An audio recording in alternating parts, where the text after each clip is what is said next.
Welcome to the woods. Now this is going to be a follow-on from the last video I did, and in that video I was really trying to address some of the reasons people have given me for not being able to go off grid or not being able to disengage from the system. And the people I was speaking to are really the majority of a minority. Let me quantify that. They're in a minority because they do want to disengage. And the majority of the people in that group are capable of doing it. And that's who I was talking to. However, unfortunately, I didn't address all situations in that video. And some people were upset, and rightly so, because it could have come across that I was kind of kicking them when they were down, or, as was put to me, I am out of touch with the majority. Well, I don't think that's true, and nor do I think that I'm out of touch with where these people were coming from. And the main reason was finance. They wouldn't be able to do this because it wasn't financially viable. And I get that. There have been times in my life where I've been broke. There's been a lot of times in my life when I've been broke. And I've discussed this on other videos that really, regardless of how much I was earning, you live up to that income level. So if you're earning £300 a week, relatively quickly your outgoings are going to total £300 a week. And if you're earning £500 a week, relatively quickly your outgoings are going to total £500 a week. So you'll be broke at either level, just at different levels. And I remember having a conversation with the director of a financial bank in the City of London. Young bloke, about 34 at the time, high flyer, doing well. And his income, his wage, his salary at that time was not very high. It was about £120,000 a year. But his bonus and his dividend payments were around £1 million a year. So for a 34-year-old to be on well over £1 million a year, the bloke was obviously very wealthy. But he explained to me that although he earned a lot, he was still cash broke because he'd lived up to that level. So the mortgage on his house was, his monthly payments were probably more than the house I was in was worth. The car he drove, he had repayments on that. The clothes he had to wear had to be tailored. He was broke, but at a much higher level. So yeah, I've been broke pretty much no matter what I did. And that can be frustrating. But I've also been really broke. I mean, broke. And it used to annoy me when I heard people saying they were broke, yet driving around in a car and drinking beer at the weekend. I'll tell you how broke I was. I was unemployed because a business I'd started had failed. And I was in my flat that I couldn't pay for anymore. I couldn't afford the mortgage on it. I'd defaulted. I had no money. The electricity had cut off. It used to be on one of those key meter things. I had no money to put the electric on. I had no money to buy food and hadn't bought any for well over a week. I'd been living on whatever was in the cupboard, working through the fridge and the freezer. And on this one night, with no electric, I had a candle burning in the lounge and I was cold. And worse than that, I was bloody hungry. So I went back into the kitchen and looked through the cupboards, which I knew was empty, and there was nothing in it. And I opened the fridge, which was empty. But you do that, out of desperation, you search places that you know you've already looked. And I looked in the freezer, and stuck on the freezer plate at the back of that freezer was one chicken drumstick, which I levered off. And in a hopeless attempt at cooking something to eat, tried to cook that chicken drumstick over my candle. That's broke. That's not something I've made up. 5 minutes down the road, my parents had a lovely house with a fridge full of food.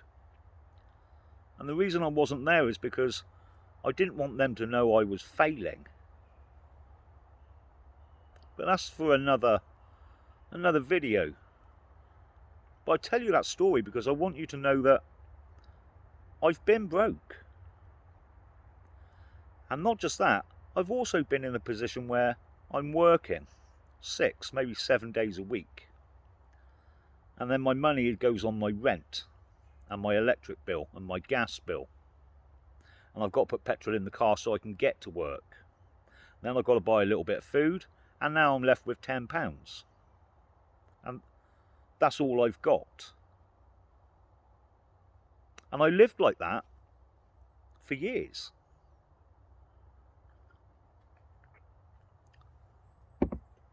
So when some people in those comments said I'd lost touch, I haven't. I wasn't talking to people like me back then. And sadly, I wasn't talking to people in that position. I was talking to the majority. And we need to understand that the majority of people don't live like that. The majority of people do go on holiday. The majority of people buy takeaways. The majority of people have got a little bit of money put aside.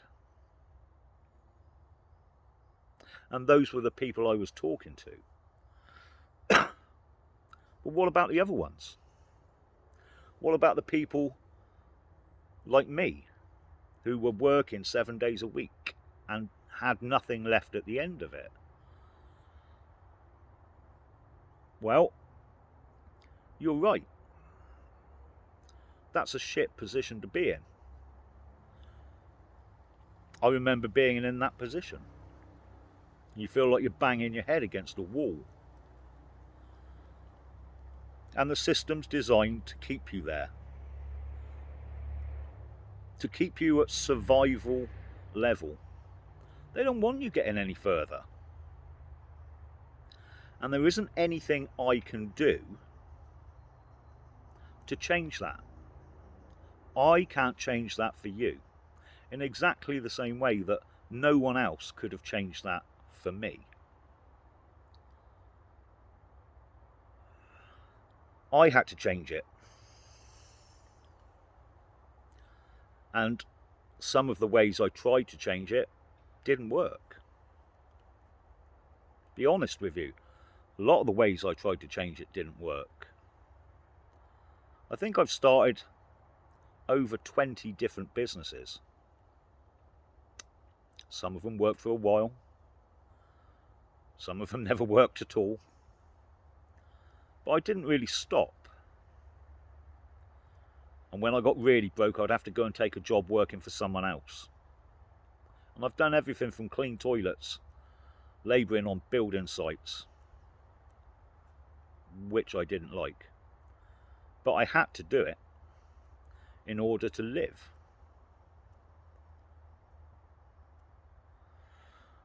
But I also realised that if I wanted to change the situation I was in, it was going to have to be me that changed it. I was going to have to change what I was doing if what I was doing wasn't giving me what I wanted. So I tried and failed and tried and failed and tried and failed and tried and succeeded. Now, I'm not trying to kick anyone who's down by saying that I succeeded, because I failed a lot more than I succeeded. But you only need to succeed once. So I get the fact that some people will be out there saying, there's no way I could save to buy some land. But let's get off of the off-grid thing. Let's get off of what I've done, and let's just talk about this issue. If you're stuck in a situation where you're working 6, 5, 6, 7 days, it makes no difference. If you're stuck in a situation where you're working full time and all of your money goes on paying your rent, paying your bills, and leaves you with nothing, that situation has to change. Because that's not living, that's surviving. And you want more than that. I know you want more than that. And it's frustrating. And I wish I could wave a magic wand and all of that would change, but that's not how it works. So please don't take anything I'm saying as me trying to kick you while you're down or rubbing your noses in it, because it's far from it. What I'm merely trying to do is point out that if you're in that situation and you want it to change, then it is only you who can change that. And I'm not going to be as arrogant as to say, well, just get another job. That would be quite flippant. How you do it is down to you. But what you can't do is look to someone else to do it for you. Because the truth of the matter is, if you really want it to change,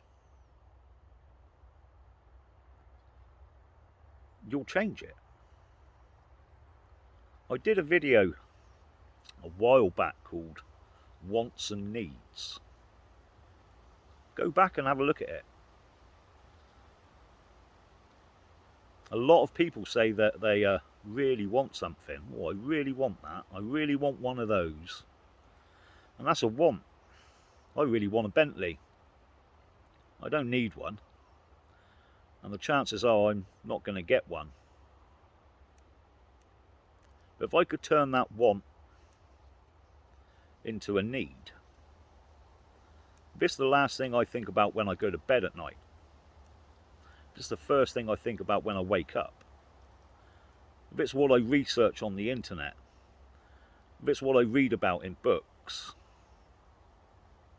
if it's what I talk about when I'm with my friends, if I could turn that wanting a Bentley into a I've got to have one, I must have one, if it's all I think about, if I turn that into a burning desire, I'll get one.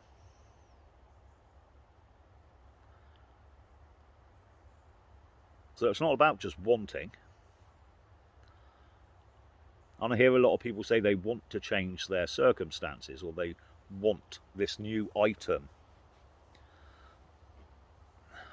But you've got to turn that into a burning desire. You've got to make that the one thing in your life that you must get. Otherwise you're just going to drift on the way you are. Now, I don't mind drifting on without the Bentley, to be quite honest. Quite nice to have one, but I don't need it, and it's not a burning desire.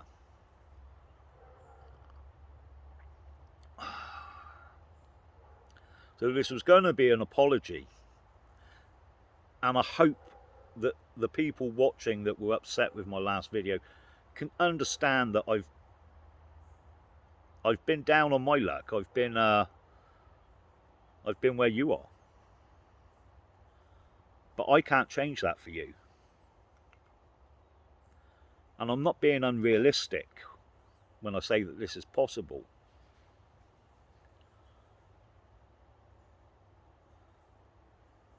And I'm being truthful when I say it's only you who can change your situation. If I can help, I'm only too willing to help. But I can't do it for you.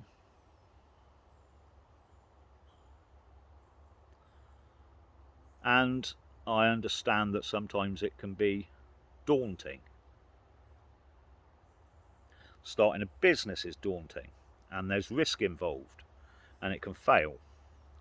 And it can leave you not only broke without an income, but in debt.